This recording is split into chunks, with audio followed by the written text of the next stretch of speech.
সুপ্রিয় দর্শক মন্ডলী, পৃথিবীতে যুদ্ধ নতুন দিকে মোড় নিচ্ছে। একদিকে নেতৃত্ব দিচ্ছে আমেরিকা, অন্যদিকে ইরান। এবার ইরান, ইসরায়েল এবং আমেরিকা নতুন ভাবে যুদ্ধের পায়তারা চালাচ্ছে। জানিয়ে দেব আমাদের হাতে থাকা আপডেট বাংলা সংবাদ। শুরুতেই থাকছে সংবাদ শিরোনাম, এরপরে জানাবো বিস্তারিত। গাজায় ইস্ট ইন্ডিয়া কোম্পানি চালু করেছে ডোনাল্ড ট্রাম্প। ইরানে হামলা চালাতে নিজেদের ভূখণ্ড ব্যবহার করতে দেবে না সৌদি আরব। এবার পাকিস্তান ইসরায়েলকে স্বীকৃতি দেয়নি, কেবল ফিলিস্তিনের শান্তির জন্য বোর্ডে যোগ দিয়েছে। ইরান কাউকে ভয় পায় না, বাংকারে লুকিয়ে নেই খামেনি। গাজায় যুদ্ধবিরতি, ইসরায়েল আগ্রাসন অব্যাহত রাখার আরেকটি নতুন কৌশল। কোন সিদ্ধান্ত ছাড়াই শেষ হয়েছে যুক্তরাষ্ট্র ইউক্রেন দ্বিপাক্ষিক বৈঠক। হামলা হলে সর্বাত্মক যুদ্ধ ঘোষণা করবে ইরান। এবং সর্বশেষে জানিয়ে দেব ইরানকে ভয়ঙ্কর অস্ত্র দিচ্ছে রাশিয়া, ইসরায়েলের উদ্বেগ। এতক্ষণ শুনছিলেন সংবাদ শিরোনাম, এখন বিস্তারিত। তবে অনুরোধ থাকবে এই ভিডিওটিতে একটি লাইক দিন, কমেন্টস করে জানিয়ে দিন আপনি কোন জেলা থেকে বা কোথা থেকে আমাদের সাথে যুক্ত রয়েছেন। ইরান, ইসরায়েল, আমেরিকা যুদ্ধের সর্বোত্তম আপডেট বাংলা সংবাদ হাতে পেতে চ্যানেলটি সাবস্ক্রাইব করুন, আমাদের সঙ্গেই থাকুন। ধন্যবাদ। গাজায় ইস্ট ইন্ডিয়া কোম্পানি চালু করেছে ট্রাম্প। মার্কিন প্রেসিডেন্ট ডোনাল্ড ট্রাম্পের দ্বিতীয় নানা বিতর্কিত কর্মকাণ্ডের ভরপুর গাজা উপত্যকা নিয়ে তার নতুন শান্তি পরিকল্পনা বিশ্ব রাজনীতিতে তীব্র বিতর্কের জন্ম দিয়েছে। 3 মাসে তথাকথিত যুদ্ধবিরতিকে বড় ধরনের সাফল্য হিসেবে ঘোষণা করার পর ট্রাম্প এখন তার পরিকল্পনাকে দ্বিতীয় ধাপে প্রবেশ করেছেন। এই পর্যায়ে মূল হাতিয়ার হিসেবে ট্রাম্প ঘোষণা করেছেন বোর্ড অফিস। তবে রাজনৈতিক বিশ্লেষক জোনাথন কুকের মতে এই বোর্ড আসলে ফিলিস্তিনদের জন্য কোন শান্তি বয়ে আনবে না, উল্টো এটি গাজা থেকে ফিলিস্তিনদের অস্তিত্ব মুছে ফেলে এই অঞ্চলকে একটি বিশাল রিয়েল এস্টেট ব্যবসায়িক কেন্দ্রে পরিণত করার এক সুদূর প্রসারী কৌশল। ট্রাম্পের এই পরিকল্পনাকে অনেকে ইস্ট ইন্ডিয়া কোম্পানি আধুনিক সংস্কার হিসেবে দেখেছেন, যেখানে আন্তর্জাতিক আইনে যে কর্পোরেট মুনাফা বা দখলদারিত্ব মুখ্য হয়ে দাঁড়িয়েছে। অক্টোবর থেকে চলমান সহিংসতা ইসরায়েলি বাহিনীর হাতে 460 জনের বেশি ফিলিস্তিনি নিহত হয়েছেন, যাদের মধ্যে অন্তত 100 জন শিশু। গাজা অবশিষ্ট অবকাঠামোর মধ্যে প্রায় 2500 ভবন গুঁড়িয়ে দিয়েছে ইসরায়েল। কনকনে শীতের মধ্যে ইসরায়েলি অবরোধের কারণে খাবার, পানি, ঔষধের তীব্র সংকট, অন্তত 8 জন নবজাতকের মৃত্যুর খবর পাওয়া গেছে। এমন এক মানবিক বিপর্যয়ের মধ্যে ট্রাম্পের শান্তি বোর্ড গঠনের ঘোষণাটি একটি নির্মম পরিহাস হিসেবে দেখা হচ্ছে।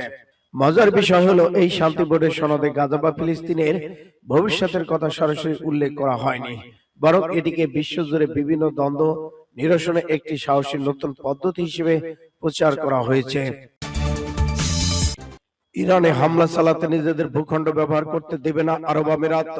ইরানের বিরুদ্ধে যে কোনো হামলা চালাতে সংযুক্ত আরব আমিরাত তাদের ভূখণ্ড ব্যবহার করতে দিবে না বলে ঘোষণা দিয়েছেন। সোমবার দেশটির পররাষ্ট্র মন্ত্রণালয়ের এক বিবৃতিতে তথ্য জানানো হয়েছে।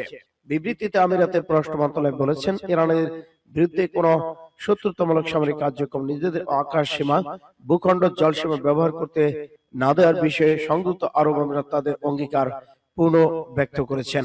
বিবৃতিতে বলা হয়েছে, এমনকি ইরানের কোন হামলায় লজিস্টিক সহায়তা দেবে না আমিরাত। বর্তমান সংকট মোকাবেলায় সংলাপের পাশাপাশি উত্তেজনা প্রশমন, আন্তর্জাতিক আইনের প্রতি আনুগত্য এবং রাষ্ট্রের সার্বভৌমত্বের প্রতি সম্মানের সর্বভৌম উপায় বলে জানিয়ে দিয়েছে মধ্যপ্রাচ্যের এই দেশ। অর্থনৈতিক অসন্তোষ থেকেই গত বছর ডিসেম্বর শেষ দিকে ইসলাম প্রজাতন্ত্রের বিরুদ্ধে বিক্ষোভ ছড়িয়ে পড়ে চলতি বছর 8 জানুয়ারি তা ব্যাপক আকার ধারণ করে। সোমবার যুক্তরাষ্ট্র ভিত্তিক সংস্থা human rights activities news agency ইরানের সম্প্রতি বিক্ষোভে অন্তত 6000 মানুষের প্রাণ হানির তথ্য নিশ্চিত করেছেন। যুক্তরাষ্ট্রের প্রেসিডেন্ট ডোনাল্ড ট্রাম্প শুরুতে সামরিক হস্তক্ষেপ থেকে সরে আসার ইঙ্গিত দিলেও পরে জোর দিয়ে বলেছেন সেটি এখনো একটি বিকল্প। দেশের রাজধানী আবুধাবির কাছে আল ধাফরা বিমান ঘাঁটিতে হাজার হাজার মার্কিন সৈন্য অবস্থান করছেন। উপসাগর অঞ্চল যুক্তরাষ্ট্রের একাধিক সামরিক স্থাপনায় একটি আমিরাতের এই ঘাঁটি। পাকিস্তান ইসরায়েলকে স্বীকৃতি দেয়নি, কেবল ফিলিস্তিনের শান্তির জন্য বোর্ডে যোগ দিয়েছেন। পাকিস্তান ইসরায়েলকে স্বীকৃতি দেয়নি, দেশটির কেবল ফিলিস্তিনের শান্তি প্রতিষ্ঠার উদ্দেশ্যে বোর্ড অফ পিসে যোগ দিয়েছেন। এই কথা বলেছেন পাকিস্তান পরিকল্পনা মন্ত্রী আহসান ইকবাল। তিনি বলেছেন, এই সিদ্ধান্তে ভারত এবং পাকিস্তানের বিরোধী দলগুলো চরমভাবে অস্বস্তিতে পড়েছে। এই খবর দিয়েছে অনলাইন জিও নিউজ। রোববার নারওয়ালে এক জনসভা হোসেন ইকবাল বলেন, যুক্তরাষ্ট্রের প্রেসিডেন্ট ডোনাল্ড ট্রাম্পের উদ্যোগ ঘটিত বোর্ড অফ পিস পাকিস্তান অংশগ্রহণ শুধুমাত্র ফিলিস্তিন শান্তি প্রতিষ্ঠার প্রচেষ্টা সীমাবদ্ধ। তবু এই পদক্ষেপ তার রাজনৈতিক প্রতিপক্ষের মধ্যে গভীর অস্বস্তি তৈরি করেছেন। তিনি বলেন, পাকিস্তান যখনই কোনো অগ্রগতি অর্জন করে, হোক তা আন্তর্জাতিক মুদ্রা তহবিল কর্মসূচি বা অন্য কোনো সাফল্য, তখনই বিরোধী দল পিটিআই এ ভারত নেতিবাচক প্রতিক্রিয়া দেখায়। ইকবাল বলেছেন, যখনই আইএমএফ এর সঙ্গে কোনো সাফল্য কর্মসূচি হয়, তখন পিটিআই ও ভারত অস্থির হয়ে ওঠে। পিটিআই এর ভাষা ভারতের সঙ্গে মিলে যায়, কিন্তু পাকিস্তান এগিয়ে যাবেই। এদিকে প্রধানমন্ত্রী শেহবাজ শরীফ, যিনি গাজার শান্তি পরিকল্পনা বাস্তবায়নের সমর্থন জানাতে বোর্ডটি সনদে স্বাক্ষরের জন্য দাভোসে অবস্থান করছিলেন, বিশ্বের অন্যান্য নেতাদের সঙ্গে এই উদ্যোগ সমর্থন জানান।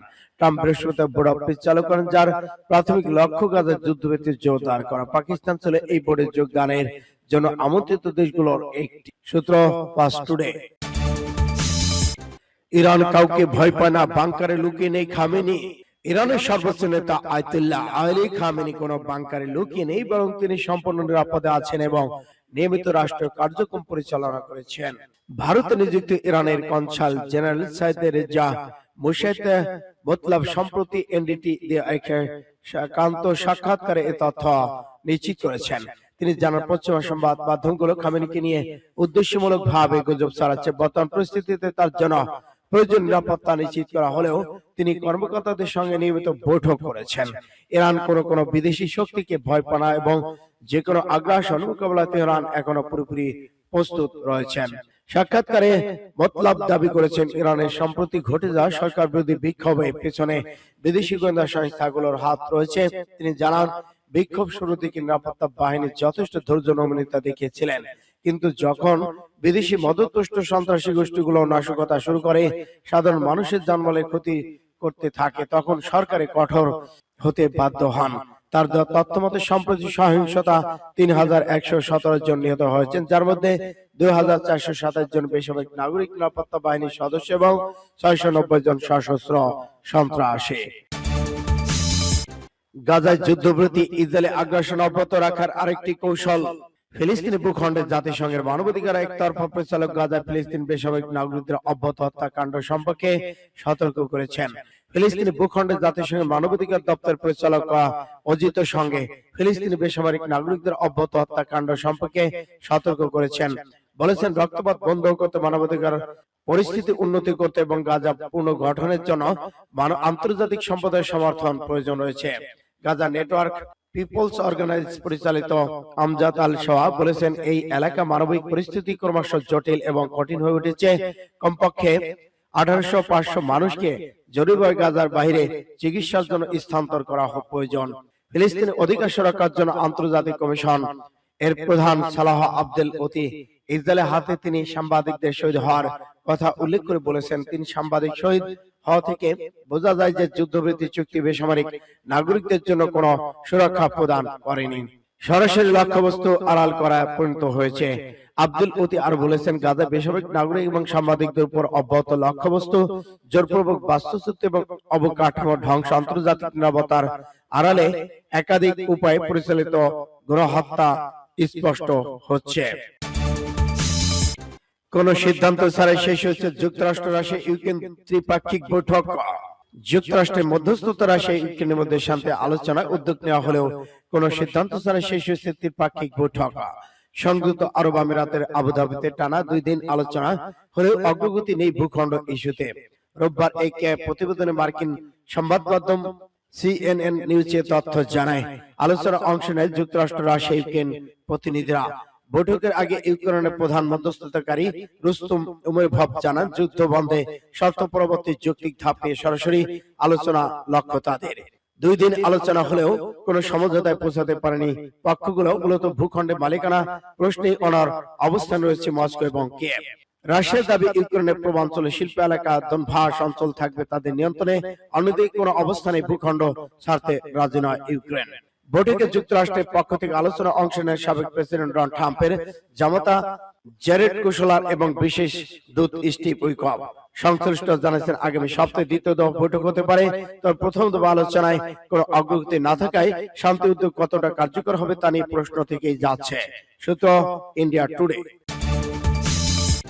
হামলা হলে সর্বাত্মক যুদ্ধের ঘোষণা ইরানের। যুক্তরাষ্ট্রের সঙ্গে ইরানের নতুন করে শুরু হওয়া উত্তেজনা বেড়ে চলেছে। দেশটির সর্বশেষ গণবিক্ষোভের পর থেকেই দুই দেশের শীর্ষ নেতারা কথা বলা লড়াইয়ে মেতে উঠেছেন, যেখানে হুমকি আর পাল্টা হুমকিতে একে অপরের বিরুদ্ধে হুঁশিয়ারি দিয়ে যাচ্ছেন।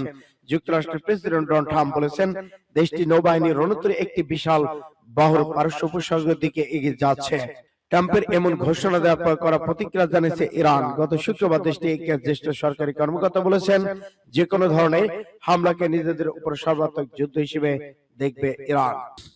তেমনটা ঘটলে সবচেয়ে কঠিন জবাব দেওয়ার হুঁশিয়ারি দিয়েছেন ইরান। এদিকে তুরস্কের পররাষ্ট্রমন্ত্রী হাকান ফিদান বলেছেন, ইরানের উপর হামলা হলে সুযোগ হচ্ছে ইসরায়েল। তিনি এই আশঙ্কার কথা তেহরানের নেতৃত্বকে জানিয়ে দিয়েছেন। অন্যদিকে ইরানের যুক্তরাষ্ট্রের সম্ভাব্য হামলার সংখ্যায় মধ্যপ্রাচ্যে ফ্লাইট বাতিল শুরু করেছে একাধিক আন্তর্জাতিক বিমান সংস্থা। KLM, royal Dutch airlines, air France মধ্যপ্রাচ্যে বিমান চলাচল স্থগিতের ঘোষণা দিয়েছেন। এর ফলে ইসরায়েল, সংযুক্ত আরব আমিরাত, সৌদি আরবের বিমান চলাচল অব্যাহত হওয়ার আশঙ্কা তৈরি হয়েছে। ইরানকে ভয়ঙ্কর অস্ত্র দিচ্ছে রাশিয়া, ইসরায়েলে উদ্বেগ বাড়ল। সম্প্রতি ফাঁস একটি গোপন নথিতে ইঙ্গিত দেয় রাশিয়া ইরানকে উচ্চ ক্ষমতা সম্পন্ন যুদ্ধবিমান সামরিক প্রযুক্তি সরবরাহ করছে, যা মধ্যপ্রাচ্যে ভারসাম্য বদলে দিতে পারে এবং ইসরায়েলের জন্য নতুন নিরাপত্তা চ্যালেঞ্জ সৃষ্টি করবে। নথিটি হ্যাক করে প্রকাশ করেছে হ্যাকার। নথির খসড়া অনুযায়ী রাশিয়ার রোস্টেক কর্পোরেশন এবং সাবকনশাস রেডিও ইলেকট্রনিক্স টেকনোলজি থেকে ইরানকে গ্রাহক কোড 364 হিসেবে উল্লেখ করে প্রায় 6 বিলিয়ন ইউরো মূল্যের চুক্তি করা হয়েছে, যেখানে ইরানের জন্য 48টি আধুনিক ফাইটার জেট কেনার বিষয়ে বন্দোবস্ত আছে, যা 17টি রাশিয়ার কিংবদন্তি ফ্লাঙ্কার পরিবার আধুনিক সংস্কার হিসেবে বর্ণিত। রপ্তানি চুক্তির পাশাপাশি নথিতে উল্লেখ করেছে রাশিয়া শুধু যুদ্ধ বিমান রপ্তানি করবে না, ইরানের ভূখণ্ডে ইতিমধ্যে প্রকৌশল কনসালটেন্ট পার্টির সম্ভাব্য সংযোজন উৎপাদন প্রজেক্টের সহায়তা শুরু করেছে। সূত্রে বলা হচ্ছে 2024 সালের শুরু থেকেই রুশ প্রকৌশলীরা ইরানে অবস্থান করছে এবং ভবিষ্যতে ইরান নিজের মাঠে স্তর কপি অ্যাম্বুলেন্স বা নির্মাণ সক্ষমতা গড়ে তুলতে পারে, যাতে পরবর্তী সময় সংখ্যা বাড়ে 48 থেকে 72টি ফাইটার জেট উৎপাদন সম্ভাবনা তৈরি হবে। সত্যি সময়সীমা হিসেবে উল্লেখ করেছেন 2026 সাল থেকে সব বিমান ধাপে ধাপে ইরানের হাতে পৌঁছাতে পারে। সূত্র আরব নিউজের।